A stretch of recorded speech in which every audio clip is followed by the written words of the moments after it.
ta prospérité, fidèle à ton destin, nous serons tous unis. Un peuple, un but, une foi, pour une Afrique unie. Bonjour à tous, à tous les invités de la presse, à tous les membres du pôle de renaissance communiste de France, qui est co-organisateur de cette conférence de presse, à tous les membres du comité de défense des acquis démocratiques, à tous les défenseurs des droits humains, à tous les progressistes. Merci pour cette solidarité. Qui ne connaît pas le docteur Oumar Mariko sur la scène politique malienne, africaine et internationale? Médecin de formation, Oumar Mariko est né le 4 février 1959 à Djalan, dans le cercle de Bafoulabé, dans la région des Cailles. Très tôt, à l'école primaire, il devient pionnier à l'âge de 10 ans. Il devait mettre le foulard autour du cou du président Modibo Keïta en visite dans sa contrée. Oumar Mariko devint triste et même très en colère lorsqu'il apprend l'arrestation du président Modibo Keïta le 19 novembre 1968 par la bande du lieutenant Moussa Traoré au service de l'impérialisme français. Lorsqu'Oumar Mariko écouta le discours du lieutenant putschiste, il dira que Moussa Traoré ne pourra pas être son président. À côté de son père Karamoko Mariko, vétérinaire de son État et originaire de Niagourazanan, dans le cercle de Kolondieba, Oumar Mariko va s'intéresser à la politique. Pour ne rien arranger à la haine du jeune Oumar Mariko contre les militaires putschistes du Comité militaire de libération nationale CMLN, le président Modibo Keïta, après 10 ans de détention, fut empoisonné dans des circonstances jusqu'à présent jamais totalement élucidées par le peuple malien. De retour dans son terroir après la mutation de son père, le jeune collégien Oumar Mariko s'engage dans le syndicat estudiantin, à savoir l'Union nationale des élèves et étudiants du Mali, l'UNEM. Lorsqu'il décroche son diplôme d'études fondamentales, il est orienté au lycée de Badalabougou, communément appelé la colline du savoir, qui fait face dans les paysages de Bamako à la colline du pouvoir, qui représente le palais présidentiel, occupé par le dictateur Moussa Traoré. C'est à Bamako qu'Oumar Mariko rencontra des leaders estudiantins de l'époque, Djigiba Keïta d'IPPR, Tchébile Dramé, Abdul Karim Kamara d'I-Cabral, j'en passe. Dans les années 77 à 1980, la dictature procéda à des assassinats, à des déportations dans les bagnes de Taoudéni, Kidal, des tortures et contraint certains leaders estudiantins à l'exil, dont Victor Sy, Boniface Diarra, Tchébile Dramé, entre autres. Les leaders du mouvement, Aboubakar Kamara, Cabral et Ibrahim Sori Tchokari, furent assassinés en mars 1980 comme un prélude à la lutte pour la future génération. Suite à cette décapitation, toute la décennie 1980-1990 est consacré par le pouvoir militaire organisé en parti unique UDPM au musellement de toute velléité de quelconque organisation politique, associative ou à connotation syndicale ou politique. Oumar Mariko et ses camarades continuent la lutte dans la clandestinité, ce qui lui vaudra son emprisonnement en 1987 pour propos outranciers envers le général dictateur Moussa Traoré. Il fut condamné par la célèbre juge Manassa Danyoko après 11 mois de détention en prison. Le jeune étudiant Oumar Mariko, avec ses compagnons, décide de faire renaître l'ancienne organisation estudiantine UNEM un certain 27 octobre 1990. Et le syndicat prend le nom de l'Association des élèves et étudiants du Mali, AEM. Cette association, à sa tête, Oumar Mariko, sera le fer de lance de l'insurrection populaire de mars 1991 qui engendra la chute du régime militaire au prix de plus de 200 morts et des centaines de blessés, dont la camarade Fatoumata Koné, présente à mes côtés. Le soldat de la démocratie malienne, le lieutenant-colonel Amadou Toumani Touré, à la tête de l'aile patriotique de l'armée malienne, se range aux côtés de son peuple pour arrêter le bain de sang. Oumar Mariko rentre de façon fracassante avec ses compagnons dans l'histoire du Mali pour l'éternité. C'est cette histoire et la mémoire collective que l'actuel Premier ministre Choguel Kokala Maïga veut piétiner et enterrer tout en souillant les martyrs de mars 91 par des propos négationnistes, indignes dans le but de falsifier notre histoire. Choguel Kokala Maïga a toujours été l'élève de Moussa Traoré et s'est toujours réclamé aux grandes dames du mouvement démocratique.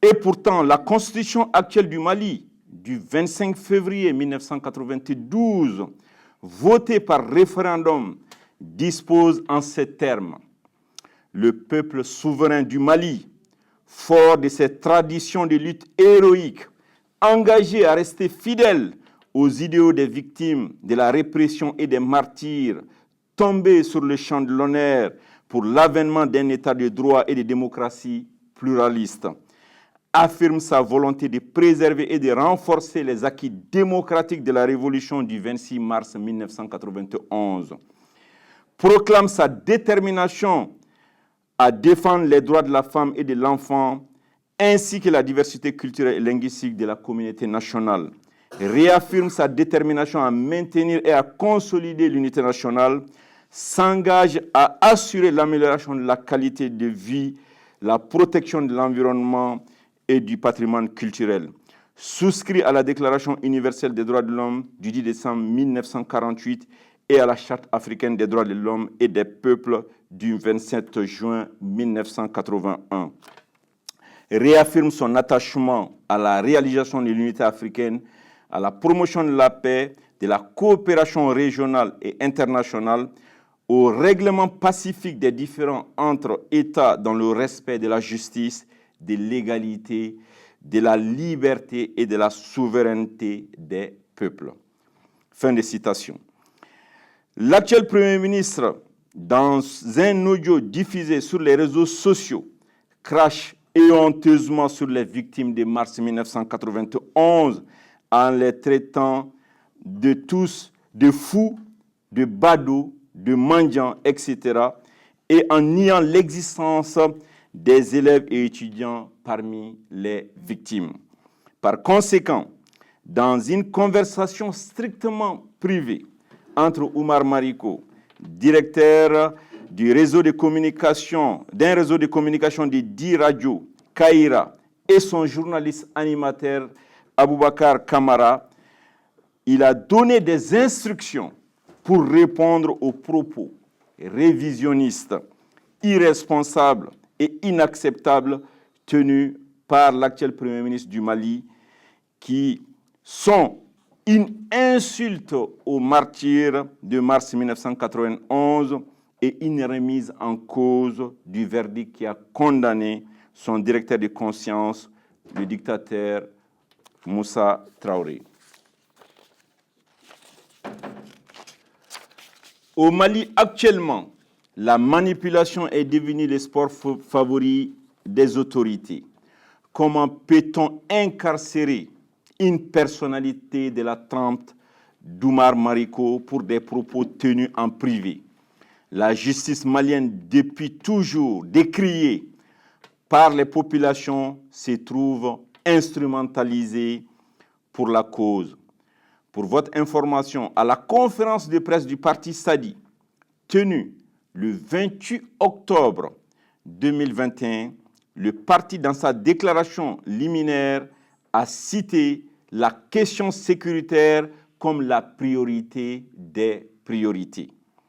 Car toute œuvre utile ne peut se réaliser dans une atmosphère de menace directe de la vie des populations et toutes celles qui vivent au Mali. Avec des preuves à l'appui, nous avons estimé que les violences contre les civils et leurs biens sont commises tous les jours dans les cercles de Kidal, Bandiangara, Douanza, Djenne, Mopti, Nyono, Sikasso, Kuchala, Yoroso, Djema, Nara, Kolokani, Ségou, Kolondjeba, Tombouctou, Dire, Gundam, Nyamfunke, Raous, Tenenkou, Massina, Badiankara, Kai, la liste, elle est longue.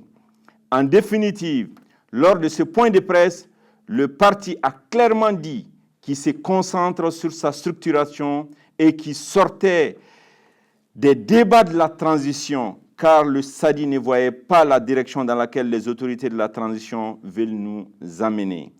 Quant aux assises nationales de la refondation, si chères à l'insultaire des victimes de 1991, le parti Sadi a trouvé ces assises budgétivores et inopportunes, car beaucoup de forats avec autant de recommandations et résolutions dorment dans les tiroirs faute d'application.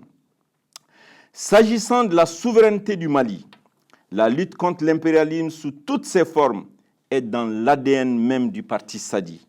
S'il y a une organisation politique au Mali ayant décomplexé les Maliens dans cette lutte, c'est bien Solidarité africaine pour la démocratie et l'indépendance Sadi. Avant de s'engager dans la lutte au sein du M5 RFP pour contraindre le pouvoir d'Ibeka à rendre le tablier, le parti Sadi, dans le mouvement démocratique et populaire, MDP, avec une trentaine d'organisations partenaires, a posé le diagnostic du Mali, et ce ne sont pas de quelconques assises nationales dites de refondation qui vont nous apprendre les maux dont souffre notre pays. Pour le parti Sadi, s'il devait y avoir des assises, ce seraient des assises de la paix avec les vrais belligérants sur le terrain, la CMA, coordination des mouvements armés, la plateforme Ansardine de Agali, la Katiba de Massina, de Amadou Koufa, les Peuls des régions de Ségou, Mopti, etc., les Degons de la région de Mopti, les Dozo des zones de conflit, etc. Nous ne sommes pas pour des assises de plus, pour juste manger, boire et distribuer des perdièmes. Donc, ce sont ces positions politiques courageuses et pertinentes qui ont mis le parti Sadi et son premier responsable dans le collimateur des autorités de la transition. L'arrestation et la détention du président du parti sont ni plus ni moins politiques. Aussi, le parquet du tribunal de la commune 4 n'était pas obligé de décerner un mandat de dépôt, car Oumar Mariko n'est pas une personne qui allait fuir. Le dessein de cette détention est connu. Muselé, une des rares personnalités encore crédibles dans le paysage politique malien, et essayer de l'humilier. Cet objectif est raté, d'autant que des personnalités comme Jean-Luc Mélenchon, des organisations politiques, associatives de par le monde ont exprimé à raison leur solidarité et leur soutien. Face à cette détention arbitraire pour un procès prévu le 15 février 2022, le parti Sadi, par la voie des relations internationales, demande aux autorités de la transition de ne pas se tromper d'ennemis et de libérer sans délai Oumar Mariko et ses deux co-détenus, dont Aboubacar Kamara, journaliste à la radio Kaira de Bamako, de se concentrer sur les missions de sécurisation du Mali, de l'instauration de la paix, de l'amélioration des conditions de vie des Maliens sur qui plane la famine à cause de l'insécurité, de la lutte également contre la corruption. Le parti Sadi lance un appel aux militants du parti, aux acteurs du mouvement démocratique, aux défenseurs des droits humains, aux syndicats, aux organisations de la société civile, de rester mobilisés pour barrer la route aux restaurateurs et à ceux qui veulent mettre en péril la survie du Mali. Nous restons attachés à l'indépendance, à la souveraineté de notre pays. Nous croyons à l'internationalisme. Nous sommes dans le camp de la paix. Le parti Sadi, de tout temps, est convaincu et engagé pour la construction d'un Mali uni, véritablement indépendant, apaisé dans un monde humain. Les relations internationales du parti Sadi, je vous remercie. Chers camarades, je vous dis bonsoir. Je vous remercie d'avoir choisi de soutenir le leader de mon parti, le docteur Oumar Mariko, qui a été arrêté et incarcéré parce qu'il a réagi à la tentative de falsification de l'histoire. Histoire dont Oumar même est co-auteur, co-faiseur. Détenir Oumar en prison pour si peu, c'est inquiétant et lamentable. Nous sommes donc ici pour dénoncer et encore dénoncer ce fait et exiger sa libération parce que son incarcération est surdimensionnée par rapport à ce qu'on dit qu'il a commis. En ma qualité de militante de la Ligue Awa Keita, groupement autonome féminin du parti Sadi, je dirais que par cet acte d'emprisonnement de notre leader, on essaie de décapiter le parti, de le déstabiliser et par ricochet, briser notre espoir à nous les femmes. L'espoir que le Sadi a fait naître dans nos esprits, car contrairement à d'autres partis au Mali qui instrumentalisent les femmes en les utilisant comme mobilisatrices et applaudimètres pour leur ascension, pour l'ascension politique des hommes, le parti Sadi met tout en œuvre pour la vraie émancipation des femmes maliennes en leur dotant des moyens qui leur permettent de s'attaquer à leurs vraies préoccupations comme l'accès aux ressources dont elles ont besoin, comme l'accès à la terre, à l'eau, à la santé, à l'éducation, la lutte contre les violences basées sur le genre, etc. Le Sadi est le seul parti à avoir promu et élu des paysannes à l'Assemblée nationale. Ces espoirs, on va laisser personne nous les voler.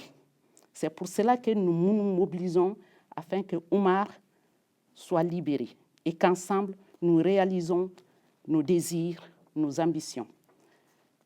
J'interpelle pour finir le peuple malien qui regrette la mort de Modibo Keïta à se lever pour ne pas avoir à regretter un autre grand patriote, s'il vous plaît. Je vous remercie. Bonsoir à tous. Anissou, m'ont dit. Je voyais que... Oh, Anitié, hein, je crois. Merci. Et Togo Emerick, non, Ntogo Emerick, Njuma Monville, voilà. Alors j'ai vu que la... Voilà, Il a dit Atro Émeric Djamou Monville, voilà. Voilà. Il a dit son nom c'est Émeric, son prénom est Émeric, son nom est Monville. Voilà. Et donc je suis membre du pôle de renaissance communiste en France.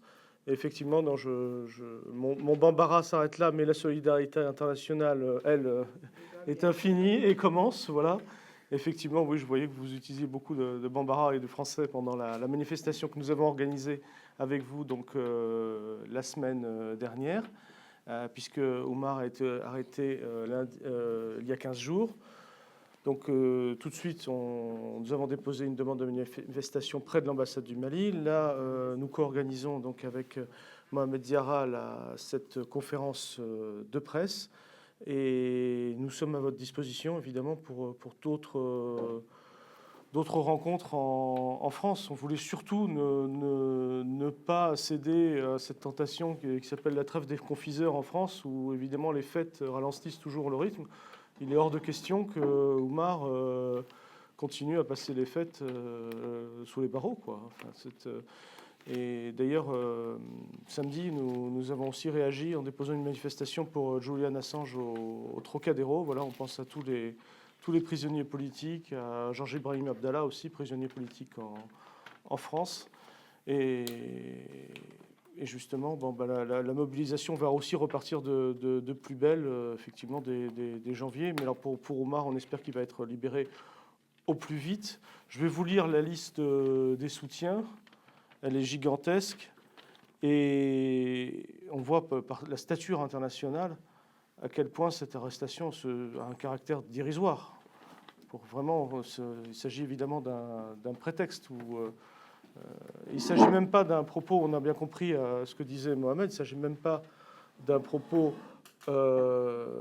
délibéré, mais d'un propos public, mais d'un vol, d'un propos privé. C'est même plus. Il y a une confusion entre d'ailleurs la liberté d'expression et la liberté de conscience. Là, il s'agit quasiment de violer la liberté de conscience. Chacun peut le voir au regard du droit international, au regard de ce que sont les Lumières. On ne peut pas aller voler littéralement la pensée privée d'un individu et s'en servir contre lui, ou alors sinon c'est la porte ouverte à toutes les répressions possibles.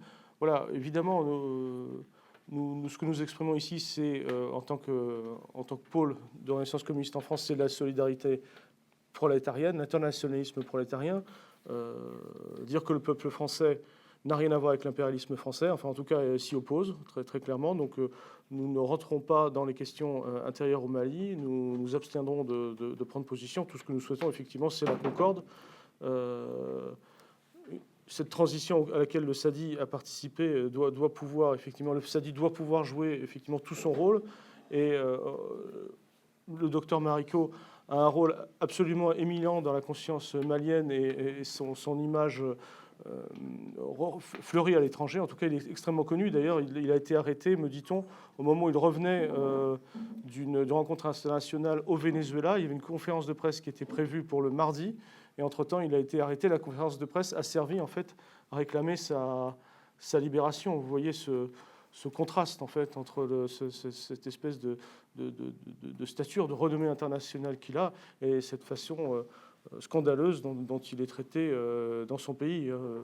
Et tout ce qu'on souhaite, effectivement, c'est effectivement sa libération.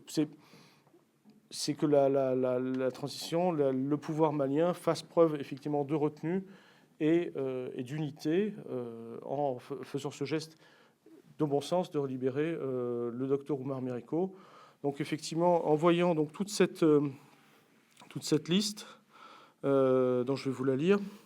Donc on peut commencer par nous, pôle de renaissance communiste en France, mais là je veux citer aussi le Conseil national pour la résistance du mouvement uniobiste, Jean-Luc Mélenchon de la France insoumise, le PDG RDA de la Guinée-Conakry, l'UPC Manidem, le Parti de gauche en France, le Parti du travail PIT du Sénégal, l'Association française d'amitié et de solidarité avec les peuples d'Afrique, la FASPA, en France, Heinz Bierbaum, président de la gauche européenne et président de la commission internationale du parti Die Linke en Allemagne, le parti Lamouka de la République démocratique du Congo, le parti Parena du Mali, le parti CNAS Faso Here du Mali, le Fronte Popolare d'Italie, le CONECOP, Conseil national et international de communication populaire, commandant suprême Amérique latine, le Mouvement pour un destin commun MODEC du Mali, le Parti communiste français, Olga Alvarez, députée du Parti socialiste PSUV unifié du Venezuela, le Parti socialiste du Bénin, le Parti CODEM, section Colondier-Bas, et le Parti Wauki du Pérou. Je crois que vraiment c'est le monde entier qui est concerné. Quand on voit ça, on a envie de penser à ces paroles de votre hymne malien, dont j'ai appris les paroles la semaine dernière. C'est les cœurs vibrent de confiance. Voilà, c'est vraiment un très, très bel hymne national qui nous ramène au grand Modibo Keïta, dans lequel Oumar a effectivement dont il suit les traces. Et ce qu'on a bien compris à votre exposé, c'est que là, le Mali est en train de chercher sa définition, ou dans les pas de Modibo Keïta, ou dans les pas de Moussa Traoré. On l'aura bien compris. Voilà, merci à vous. En plus des organisations et des personnalités qui viennent citer, donc je pourrais ajouter Marc Botenga, qui est député européen, un député du Parti du travail de Belgique, qui a également fait qui a tweeté un tweet de soutien à Omar Mariko et a demandé, c'est-à-dire tout simplement aux autorités de la transition de pouvoir libérer, parce qu'au moment où le peuple malien vit, je les cite, une crise causée par la guerre contre la Libye en 2011, cette arrestation risque de diviser la société malienne. Et il reste convaincu que la raison va l'emporter et que Oumar, sa place n'est pas au niveau de la prison. Voilà, donc il fait partie des personnalités qui ont apporté leur soutien. Et ça, c'est toute la liste que vous avez à citer. Il y en a d'autres et qu'on n'a pas tout compilé pour l'instant, mais ça viendra au fur et à mesure. Voilà. Alors, donc, sans plus tarder, s'il y a des questions, je suis prêt à les répondre. Mais par rapport à la citation d'Oumar, actuellement, aux dernières infos, c'est toujours... moi, personnellement, je reviens du Mali. Donc, j'ai été le voir 2 fois à la maison d'arrêt de Bamako. Je me suis entretenu avec lui. Pour ceux qui pensent que Oumar, cette arrestation va l'atteindre, ces personnes le connaissent très très mal. Et Oumar, c'est quelqu'un qui a vécu dans la clandestinité au temps de Moussa. Il a passé 11 mois, presque une année en prison. Il a fait l'exil pendant le régime d'Alpha Oumar Konaré. Donc, c'est pas ces nouvelles autorités qui pourront le dévier de sa trajectoire, parce que Oumar reste un homme de principe. Si Oumar Mariko voulait faire comme certains qui ont préféré trahir les causes de la lutte, il l'aurait fait il y a longtemps. Donc, il est resté sur sa ligne, droit dans les bottes. C'est quelqu'un qui ne transige pas, et raison pour laquelle il paye aujourd'hui. Mais le combat, il a toujours dit, nous qui sommes ses camarades, le combat, l'objectif, c'est que le peuple malien prenne le pouvoir, le plus grand nombre prenne le pouvoir. Parce qu'on sait qu'au Mali aujourd'hui, les gens sont dans une phase où la société, j'y reviens, c'est très très difficile. Il y a l'insécurité, il y a la crise alimentaire et l'école malienne est à terre. C'est ça qui est encore le plus inquiétant. Et quand on voit que ceux qui ont mis ces pays à terre sont libres, c'est Pavan au Mali, tranquille, et ils ne sont pas inquiétés. Et ceux qui se battent pour l'intérêt général sont mis en prison. Ça doit faire réfléchir. Ça doit faire réfléchir parce que Oumar, c'est un homme de principe. C'est un homme de principe, c'est un homme qui a une vision, celle du parti Sadi, où nous, on veut une société malienne sur les traces de Modibo Keïta. Modibo Keïta nous a légué un Mali que nous, on peut être fiers. On peut être fiers, on a tout pour pouvoir être un pays émergent. Mais hélas, la junte militaire de 1968 est passée par là. Et lorsqu'il y a eu mars 91, ceux qui ont pris le pouvoir, c'est ce qu'on essaye de faire comprendre, que falsifier l'histoire, faire croire comme si c'est tous les partis politiques qui ont mis les pays, même ceux qui n'ont pas eu à diriger, qui ont mis ces pays à terre. Alors qu'il y a des gens qui sont morts pour le pluralisme politique, mais ceux qui ont mis ces pays dans cette situation, ces personnes-là existent. Ces formations politiques existent également, mais on ne pourra pas faire porter le chapeau à tous. Il faut que les autorités aient ce courage. Il y a des rapports, sur la corruption, des détournements de fonds publics. Il suffit tout simplement de mettre la machine judiciaire en marche de façon logique, de façon selon les enquêtes qui ont désigné des coupables. Mais c'est très facile de pouvoir s'attaquer à quelqu'un qui n'a rien géré. Oumar n'a jamais été nommé par décret. Il a eu 2 mandats députés à l'Assemblée nationale du Mali de 2007 à 2013. Donc, de 2007 à 2020 plutôt, de 2007 à 2020. Donc, il est resté 2 mandats à l'Assemblée nationale.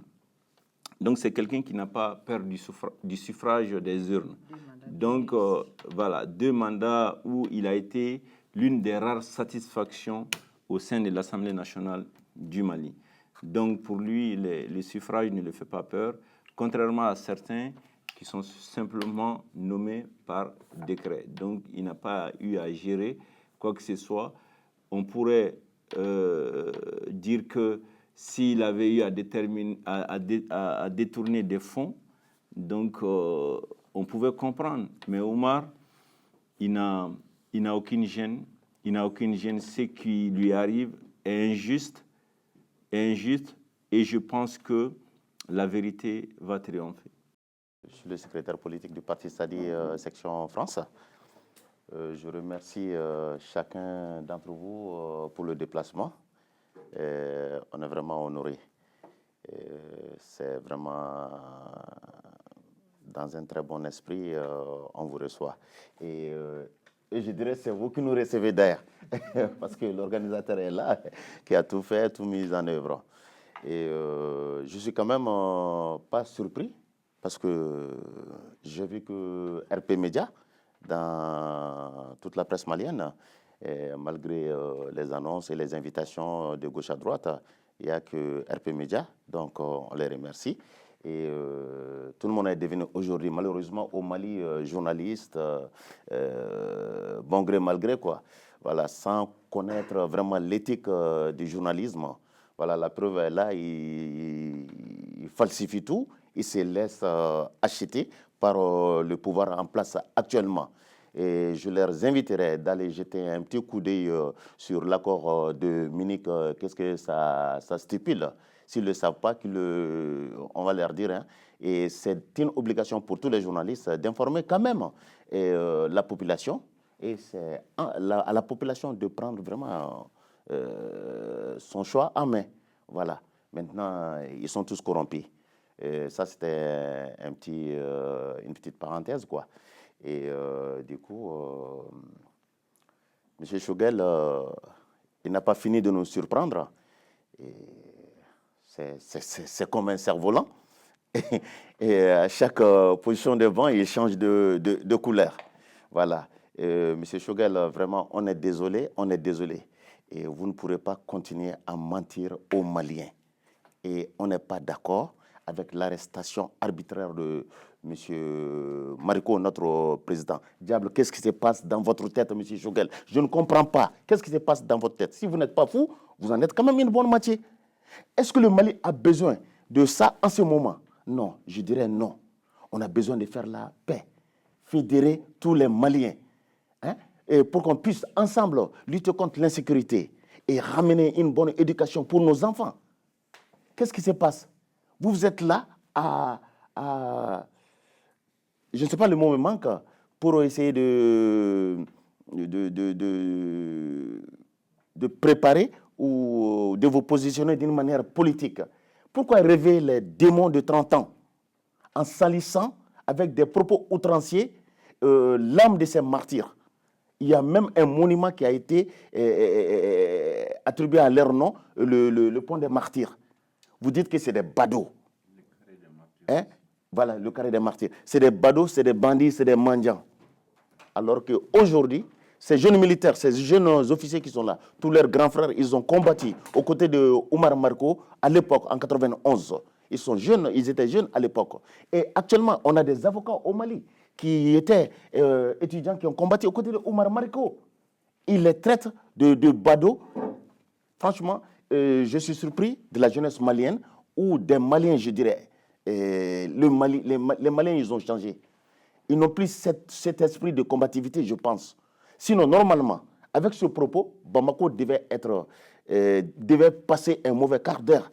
Vraiment. Choguel devait, moi je demanderais même sa démission. Sinon, pourquoi cela? Ça, c'est salissant.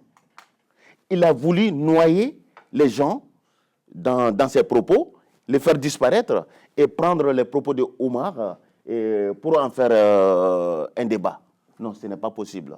On ne boit pas de l'eau par les narines, M. Choguel. Réveillez-vous, les Maliens. Les Maliens, quand on les parle actuellement, ils entendent. Je pense qu'ils ne comprennent pas. Et ils n'ont pas compris vraiment le machiavélisme de Choguel. Mais c'est lui qui va rester dedans, M. Choguel. Vous allez rester dedans. Et moi, je vous le dis. Il est temps vraiment, vraiment de retourner sur vos pas et de vous excuser. Ça, c'est sûr. M. Omar, il va revenir, hein? Il va revenir, que vous le voulez ou pas, il va revenir, puisqu'il est meilleur que vous. Le monde a besoin de gens éclairés comme Omar. Le Mali a besoin de gens comme Omar. Ce n'est pas un pantin au sol de l'impérialisme. Et vous l'êtes. Vous faites honte vraiment à l'âme de nos ancêtres. Franchement. Merci à tous. Alors, bonsoir tout le monde. C'est M. Mariko Tidjane à l'appareil qui vous parle ce soir. Je suis le secrétaire général de SADI Section France. Donc, je remercie tout le monde pour le déplacement et notamment la presse. Je vous remercie. Ce que nous amène ici, c'est que c'est de l'injustice qui est en train de régner actuellement au Mali. Donc cette injustice-là, nous, on est prêt à dénoncer, à leur montrer, à l'autorité malienne que ce qu'ils sont en train de faire, c'est injuste, et de leur dire que la démocratie, ça mérite d'être respecté, et tout ce qu'on leur demande, c'est de respecter la démocratie et de respecter, bien sûr, les gens qui se sont battus pour que la démocratie puisse arriver, bien sûr, au Mali. Alors, si certaines personnes se permettent de saboter cette démocratie-là et saboter, bien sûr, les gens qui se sont battus pour cette démocratie au Mali aujourd'hui, nous disons non. Nous disons non à l'injustice, nous disons non à la restauration de la dictature aujourd'hui au Mali. Si on prend le contexte tout simplement où Oumar a été arrêté, et on voit tout de suite que vraiment c'est incompréhensible.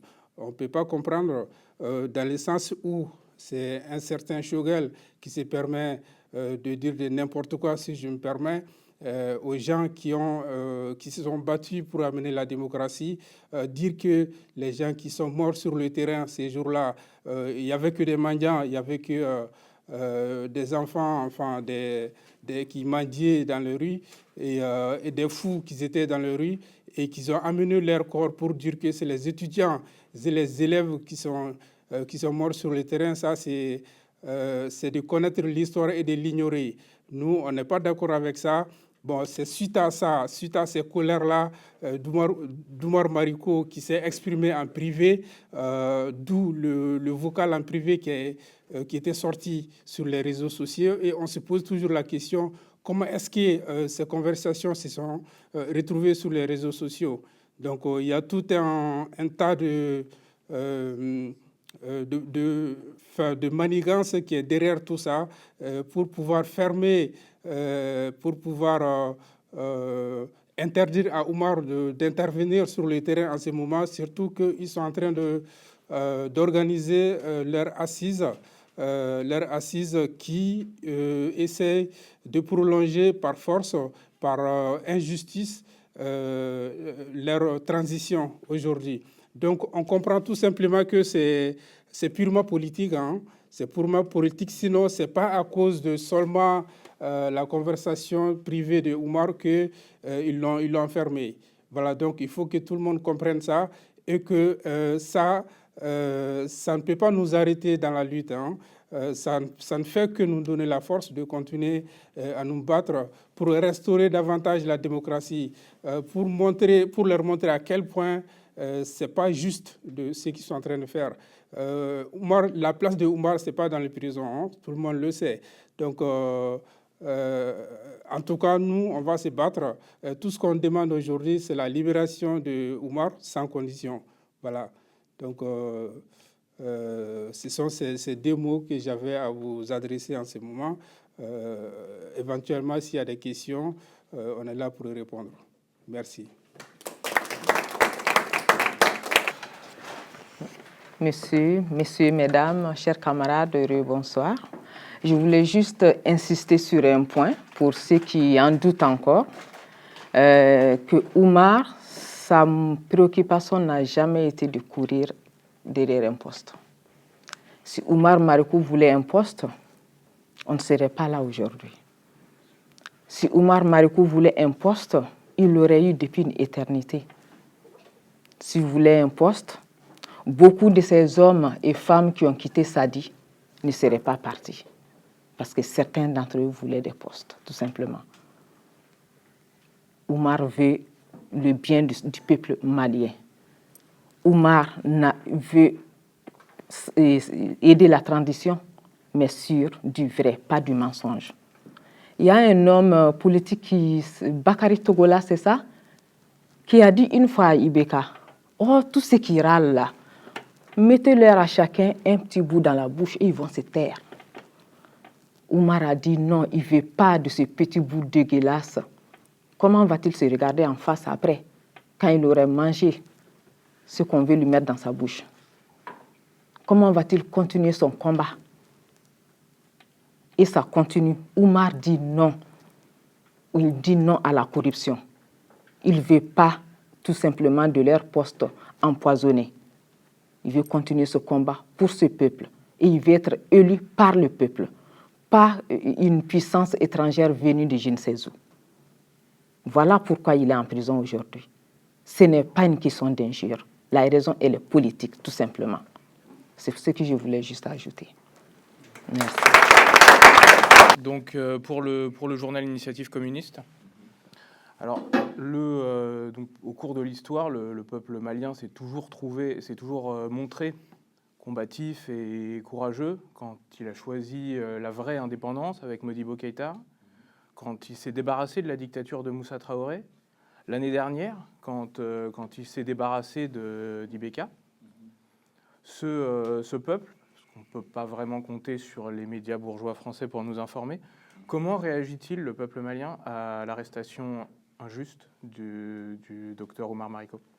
Oui, par rapport à l'arrestation d'Oumar Mariko, alors moi j'étais sur place, j'étais à Bamako pendant les jours ayant précédé son arrestation parce qu'il revenait du Venezuela. Donc on a eu une réunion avant, le samedi. On a même discuté du vocal. Donc du vocal qui s'est retrouvé sur les réseaux sociaux et on était dans la préparation de la conférence de presse qui devait animer par rapport à tous les honneurs qu'il a eu au Venezuela en tant qu'observateur des élections vénézuéliennes. Et le dimanche, on apprend qu'il est convoqué au niveau du camp 1 de la gendarmerie. Donc nous, du coup, on s'est retrouvés tous au niveau du camp 1. On est resté dans l'attente. Donc, quand il a été arrêté, et tout le monde était suspendu. Donc, par rapport, donc il y a eu une indignation quand même que Oumar n'est pas la personne qu'il faille arrêter. Mais il y a eu une planification tellement savamment orchestrée pour mettre les jeunes sur les réseaux sociaux. De dire que Oumar a tenu des propos, c'est comme si Oumar avait parlé en public. Donc ils ont travaillé les réseaux sociaux pour essayer d'essayer de les discréditer. Mais c'est quelque chose, le peuple malien a toujours su répondre présent à des moments, même si des fois, il y a un décalage entre le moment où il faille réagir par rapport à l'arrestation.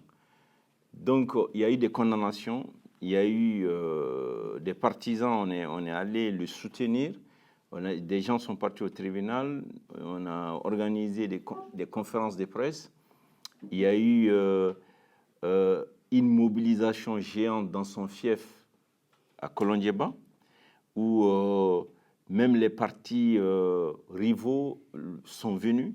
Donc il y a eu, parce que Oumar Mariko représente quelque chose quand même dans sa région et dans tous les Mali.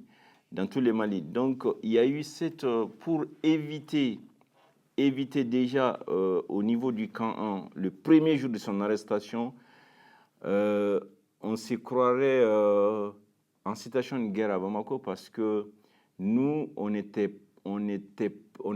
pas aussi nombreux devant parce que beaucoup n'avaient pas l'information, mais il y avait des véhicules de la gendarmerie, de la police, de l'armée qui défilaient, qui venaient pleins parce que les autorités avaient pris les dispositions nécessaires pour pouvoir essayer de contenir si jamais il y a des manifestations pour ça. Donc ils ont quadrillé toute la zone. Et donc il y a eu également, comme je l'ai si bien dit, il y a eu une tentative de pouvoir, pas une tentative, ils ont planifié sur les réseaux sociaux pour essayer de faire en sorte comme si c'était Oumar Mariko, c'était le fautif.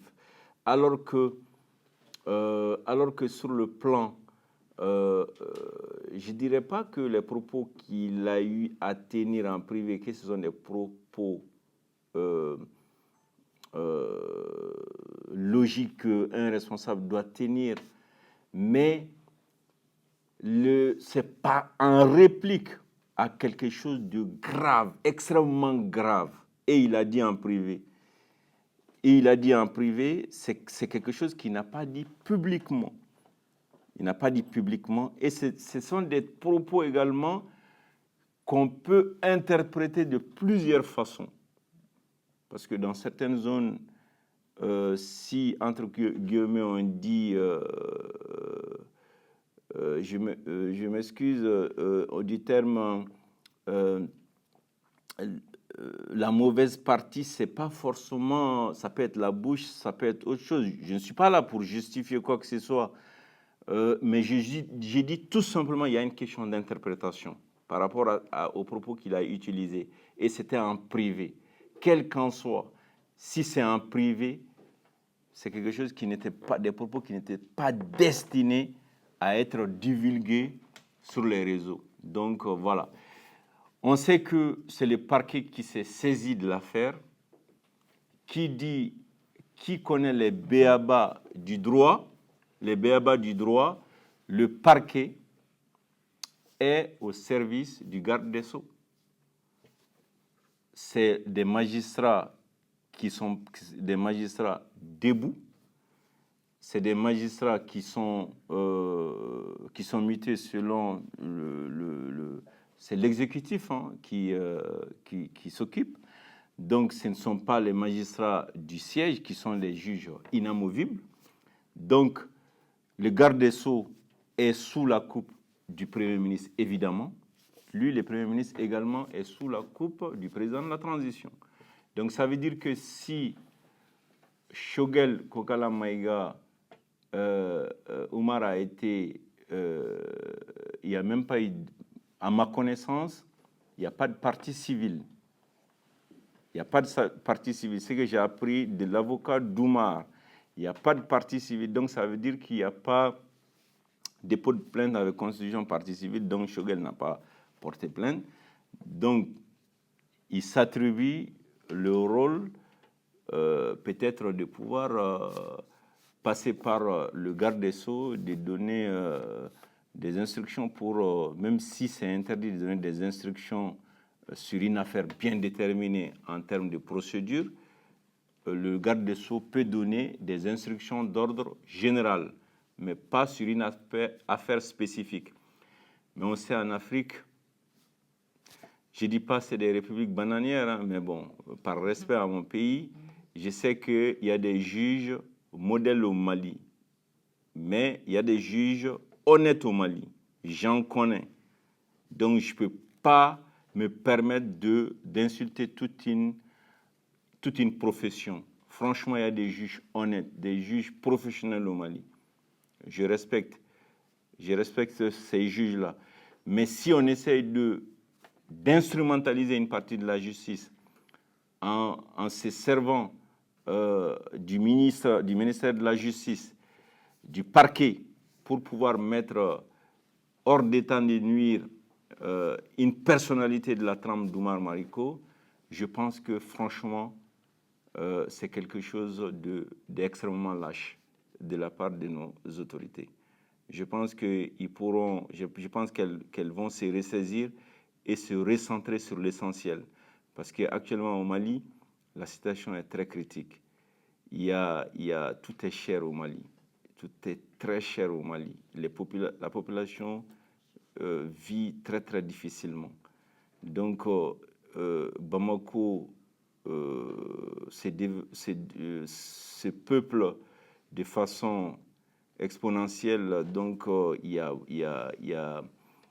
quand on fait un comparatif par rapport aux années, il y a 5-6 ans en arrière, on a l'impression que tout le Mali s'est retrouvé à Bamako. Donc, ça veut dire que c'est l'insécurité, c'est la famine, et les autorités ont vraiment intérêt à se centrer sur les choses essentielles, pas sur l'arrestation d'un homme politique qui se bat pour la justice sociale, qui se bat au sein de son parti pour que l'école publique puisse redémarrer au Mali.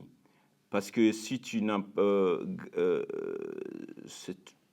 toute la population, tu pars au Mali, ceux qui n'ont pas le moyen, tu ne peux pas envoyer tes enfants à l'école. Tu les envoies à l'école publique. Tout le monde est unanime là-dessus, que l'école publique, il n'y a pas d'études, il n'y a pas de niveau. Donc, les gens ont du mal même à se nourrir. En plus, si on met les charges de l'éducation sur les familles, c'est ce que moi je voudrais que les Maliens comprennent, qu'aujourd'hui l'essentiel c'est la sécurité, c'est l'éducation, c'est la santé. Et qui fait 2 ou 3 jours à Bamako, ton entourage, tu verras que les gens sont pris de paludisme. C'est réel. Au lieu que l'État s'attaque aux causes, les personnes sont obligées, diminuer, de s'attaquer aux conséquences. Aller vers les sérums, aller se faire piquer, aller voir les toubibs, alors que l'État pouvait prendre en charge la lutte contre la prévention en termes de paludisme. Et le palu, quand même, est vraiment... Quand on parle ici du coronavirus, nous, c'est le palu qui tue chez nous. Et alors que c'est une maladie, ce n'est pas une fatalité, certains pays l'ont carrément éradiqué. Certains pays ont carrément éradiqué et nous, on est encore loin du compte. Et ce sont des choses qui doivent interpeller nos autorités pour aller dans le sens vraiment du développement et du bonheur pour le plus grand nombre.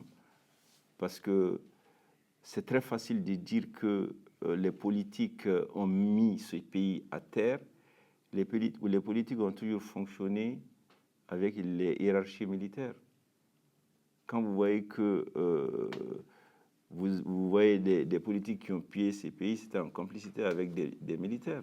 Voilà. Donc, quand on fait le parallèle également au Mali, c'est en quelque sorte sur 61 ans d'indépendance, les militaires ont presque gouverné pendant 30 ans. Et les civils également à peu près 30 ans. À peu près, hein, c'est du kiff-kiff. Donc on ne peut pas dire que c'est les politiques qui ont mis tous seuls ces pays-là à terre. Et nous, on ne se reconnaît pas du tout dans ces politiques qui ont mis le Mali à terre. Et on veut également que ceux qui ont mis ces pays à terre, qu'on fasse un inventaire de tout ce qui a été fait. Mais ceux qui ont fait ça se promènent en toute tranquillité. En toute tranquillité. Et ceux qui se battent pour le triomphe de la vérité, ce sont ces personnes-là qu'on met en prison pour des propos tenus en privé. C'est pathétique. Voilà. C'est par rapport à la réponse, par rapport à la mobilisation. Il y a eu des mobilisations, comme je l'ai dit, il y a eu des mobilisations à Kolondieba, à Koutchala aussi. Il y a une grande mobilisation là-bas, une grande assemblée. Et au niveau de la commune 1, là où il y a le siège du parti, et il y a les radios aussi. Les radios, on a un réseau de communication d'une dizaine de radios qui sont à pied d'œuvre. Et pour information également, il y a eu un comité de défense des acquis démocratiques qui a été créé à la place de la cellule de crise. Et ce comité de défense des acquis démocratiques a à sa tête l'ancien ministre Djigiba Keïta d'IPPR, secondé par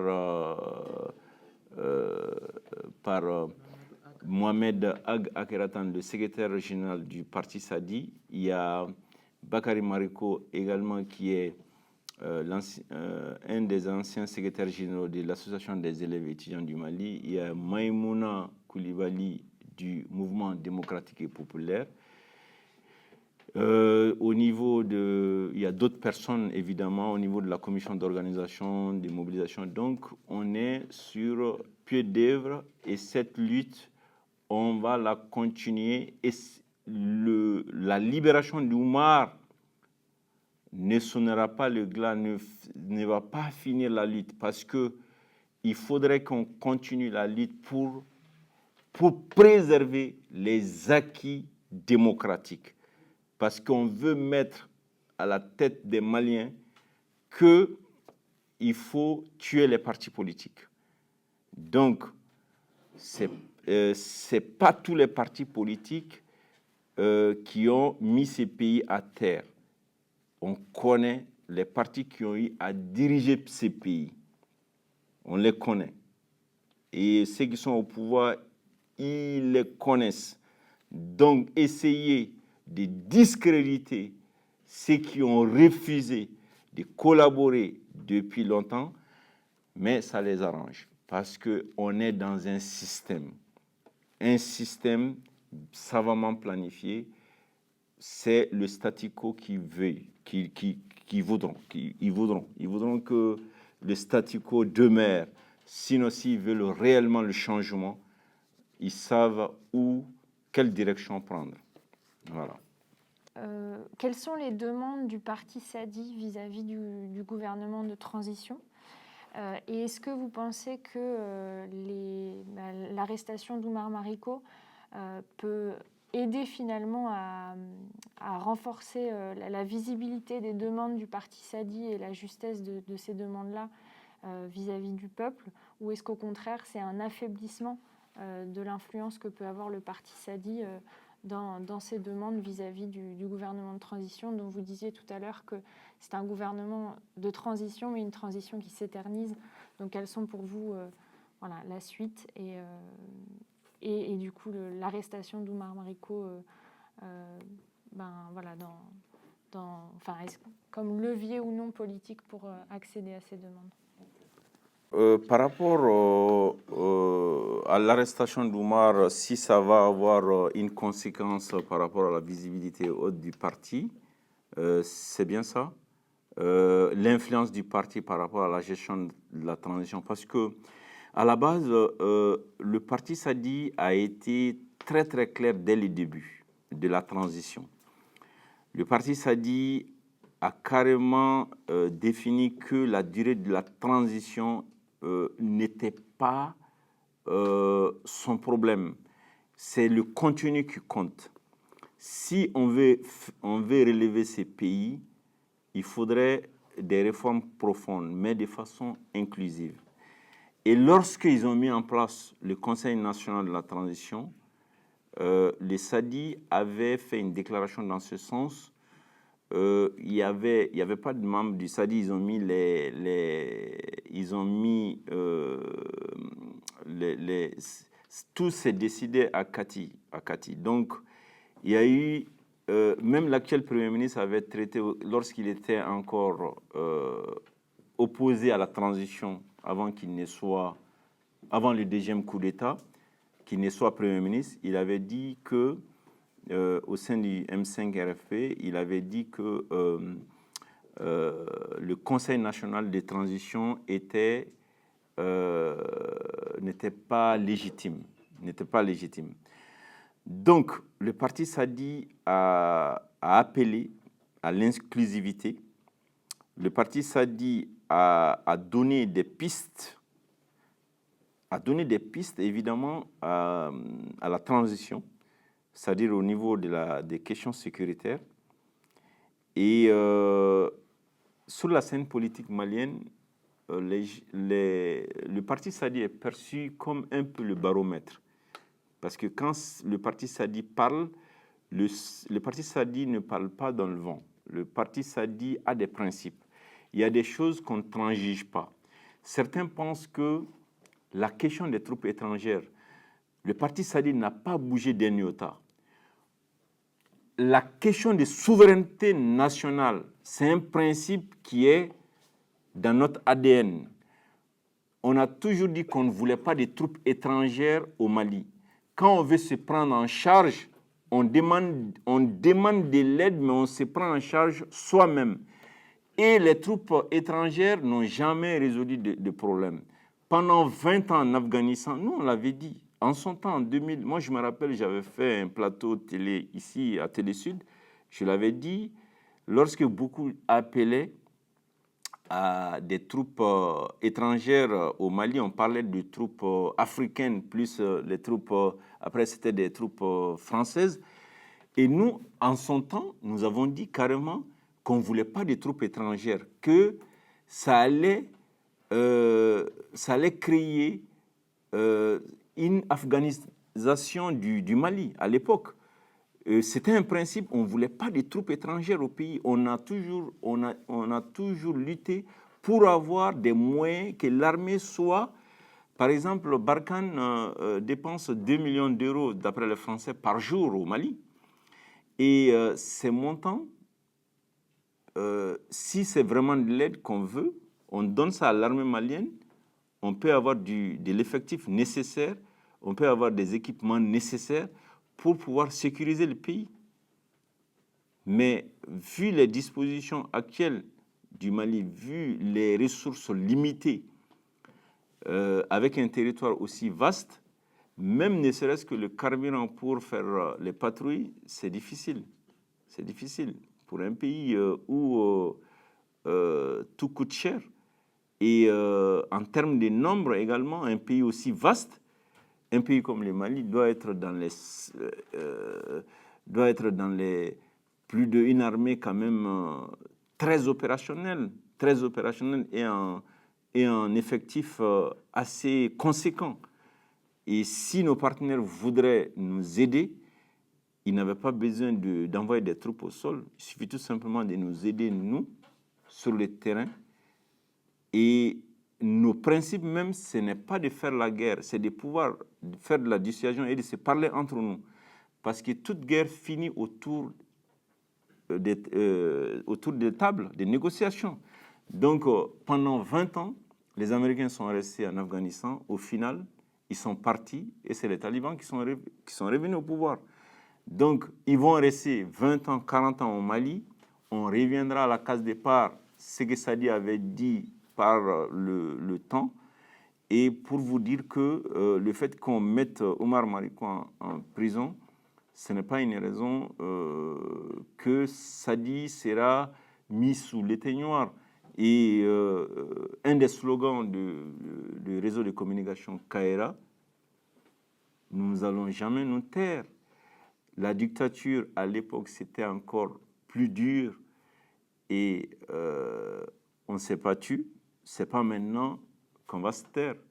Donc, les révolutionnaires de la 25e heure qui sont sur les réseaux sociaux, qui sachent que ceux qui ont lutté par le passé, il faut qu'ils aient un peu de respect. Parce qu'avant, c'était plus dur. Hein. C'est pas comme aujourd'hui derrière le téléphone, où c'était très difficile de se parler à deux, même à deux. Hein. Donc, les anciens qui ont fait la lutte, moi j'ai du respect pour... on peut ne pas être de même bord politique, mais j'ai du respect pour les Victor Sy, les Tchebli Dramé, les Boniface Diarra. J'ai du respect les Mahamadou Cissé, j'ai du respect pour Djigiba Keita Pépère, les Moussa Bala Diakité, tous ces élèves étudiants de l'UNEM, tous ces figures du mouvement démocratique qui se sont battus, qui ont fait la prison au temps de la dictature. Et il faut avoir du respect pour ces personnes. Mais ça ne justifie pas certains d'entre eux qui ont mis le pays à terre. Donc, ça ne les excuse pas. Mais par rapport à leur lutte, il faut avoir du respect pour la lutte. Ce n'est pas de notre époque ou bien de l'époque d'aujourd'hui où, derrière les réseaux sociaux, on pense que c'était de la même veine. Ce n'est pas de la même veine. Ce n'est pas la même lutte. C'était encore plus dur à l'époque. Voilà. Donc, je ne sais pas si j'ai pu répondre à votre question. Peut-être juste compléter sur les demandes du parti Sadi sur la suite. Voilà, la transition. Donc, nous avons dit qu'au niveau de la transition, on a dit, les questions, c'est dans ma déclaration, on avait dit qu'on était sorti du débat de la transition. Pour encore plus développer, nous avons dit le 28 octobre, à notre conférence de presse, on dit que le parti Sadi a tenu à clarifier l'opinion publique nationale que nous n'allons pas continuer dans des débats stériles et nous avons des positions clairement définies. Un, la sécurisation du pays, la sécurité comme la priorité des priorités, que l'armée soit dotée des moyens pour pouvoir sécuriser les pays. Cela n'est pas le cas. Aujourd'hui, des paysans cultivent pendant toute dans la zone office du Niger, le grenier du Mali. Hélas, même si on fait de la propagande, mais il y a une insécurité totale, terrible dans cette zone. Des gens où les champs sont brûlés, les récoltes sont brûlées. Et maintenant, le Mali qui était sur le plan cheptel au niveau du bétail, la viande, elle est inaccessible pour le Malien aujourd'hui, parce que le kilo est presque pas loin de 3 000 francs CFA. Et qui connaît le panier de la ménagère quand on regarde qui peut donner 2500, 2000 francs comme prix du condiment par jour au Mali. Les gens en savent. Donc si le prix du kilo de viande est à presque plus de 2500 francs CFA, ça veut dire que les gens ne mangent pas. Parce que pourquoi? Cause à effet, le bétail au Mali, les bétails aujourd'hui, ceux qui sont propriétaires des bétails, les éleveurs, ils sont en proie à l'insécurité. Parce qu'il y a des razzias, parce que tout n'est pas du djihadisme au Mali, hein. Il y a du banditisme. Il y a du banditisme, hélas. Ils viennent, ils embarquent tout le bétail. Donc les gens élèvent dans des conditions terribles. Donc ça, la première des choses, c'est l'insécurité. Qu'on veut la sécurisation du pays. 2, nous avons prôné également, s'il devait y avoir assises, des assises avec les vrais belligérants. Les vrais belligérants, ceux qui ont pris des armes. Ce n'est pas des assises entre bureaucrates ou bien des assises où on va faire une fora, les gens vont prendre les perdièmes et autres, et les associations ils vont venir ainsi de suite. Alors que nous, on veut les vraies assises pas la refondation des assises, pour la paix. C'est-à-dire ceux qui ont pris des armes, ceux qui sont les acteurs, l'armée malienne, les groupes armés, les Peuls, les Dogons, la plateforme, les mouvements djihadistes que, à l'époque, l'État du Mali avait même invité à ce qu'il y ait des pourparlers avec ces groupes soi-disant terroristes, où il y a Iyad Agali, où il y a la Katiba du Massina avec Amadou Koufa. Donc, les chancelleries occidentales ont mis leur veto. Ils ne voulaient pas de négociations et avec ces groupes soi-disant des groupes terroristes. Bon, c'est quelque chose quand même qui est au niveau du Mali, à l'époque, Oumar Mariko, avec son parti, avait même initié. C'est pour cela que des fois, certains nous charrient avec ça en disant que vous êtes toujours en avance, parce que nous, lui, il a une vision rapide, il voit les choses au sein de son organisation, il voit loin, c'est que les gens nous donneront raison plus tard. Il avait fait la démarche pour aller rencontrer à l'époque au niveau des Niafunké. Il avait démarché ces groupes, c'était en Sardine.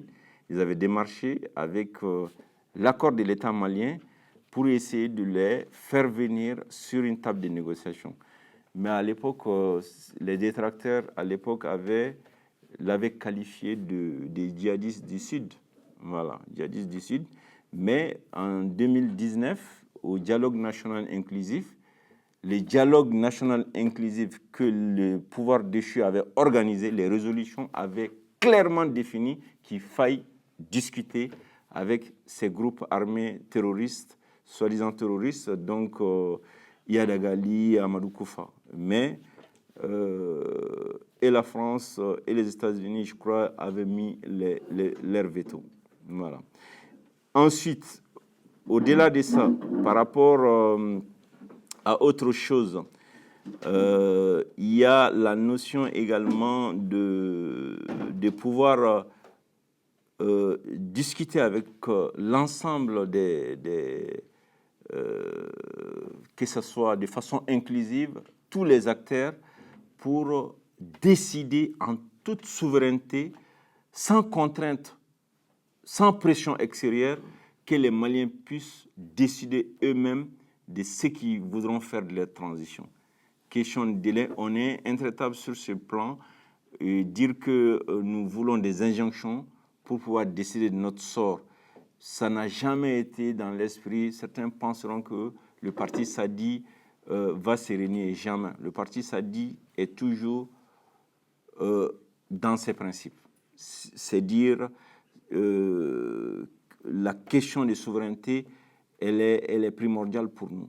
Donc, même si aujourd'hui on n'est pas en phase avec les autorités de la transition parce que ils veulent nous museler, mais pour autant, on restera un parti avant-gardiste, un parti progressiste, un parti qui prône l'intérêt général, un parti qui défend l'intérêt général, un parti qui veut, c'est-à-dire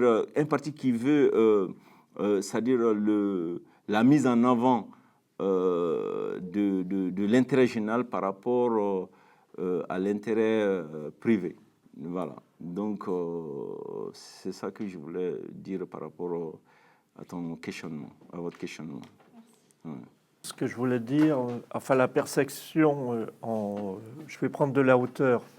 Bon, je ne vais pas parler de l'arrestation du camarade, mais ce que vous nous avez raconté là, je fais un parallèle avec la situation qu'avait connue la France au moment de l'occupation.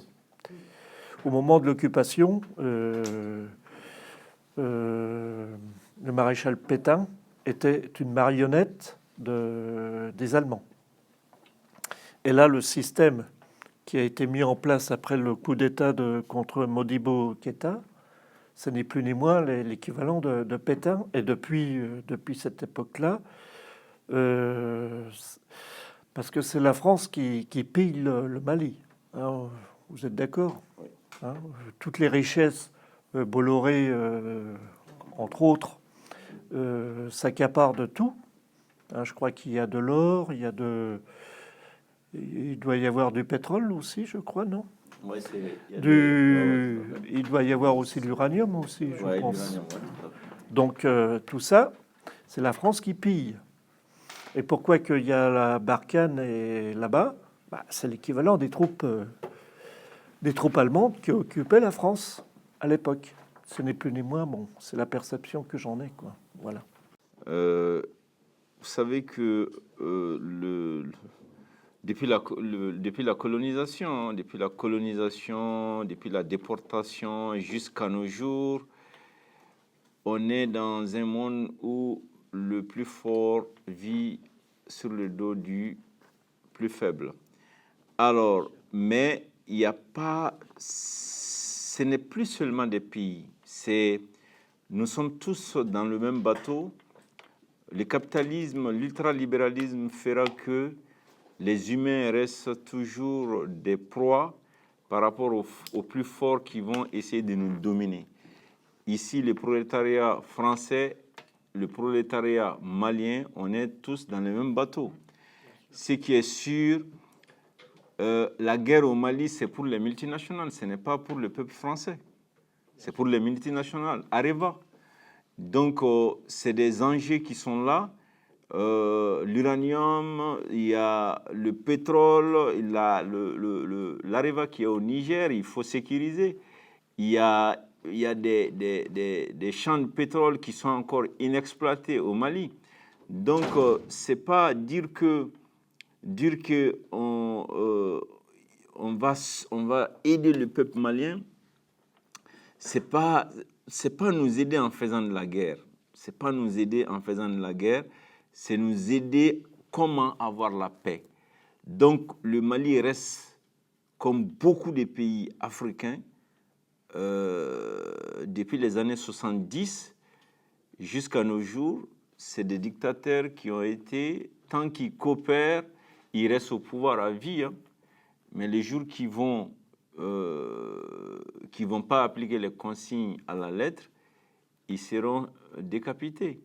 Donc nous, on est pour répondre à votre question, on est dans des enjeux géostratégiques où il y a un positionnement des grandes puissances par rapport aux ressources naturelles, aux ressources énergétiques. L'énergie reste quelque chose de fondamental dans la lutte des grandes puissances. Et nous, on devient, dans ces cas, des champs d'expérimentation. Il faut vendre. Sinon, si on veut avoir la paix dans ce monde-là qu'on vit, il faudrait arrêter de fabriquer des armes. Et les grands pays comme les États-Unis, la France, la Russie, ils vendent tous des armes. Hein. Donc, et les armes sont faites pour tuer des humains. Voilà. Si on veut un monde de paix, qu'on arrête de fabriquer des armes. Donc nous, on est... Le parti Sadi a dans son ADN le fait de pouvoir militer pour la paix. Et on n'est pas pour des budgets même.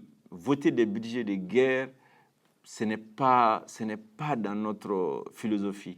Nous, on voudrait construire un monde de paix et un monde de fraternité entre les peuples parce qu'il y a une seule race au monde, c'est la race humaine. C'est là que je termine. Voilà.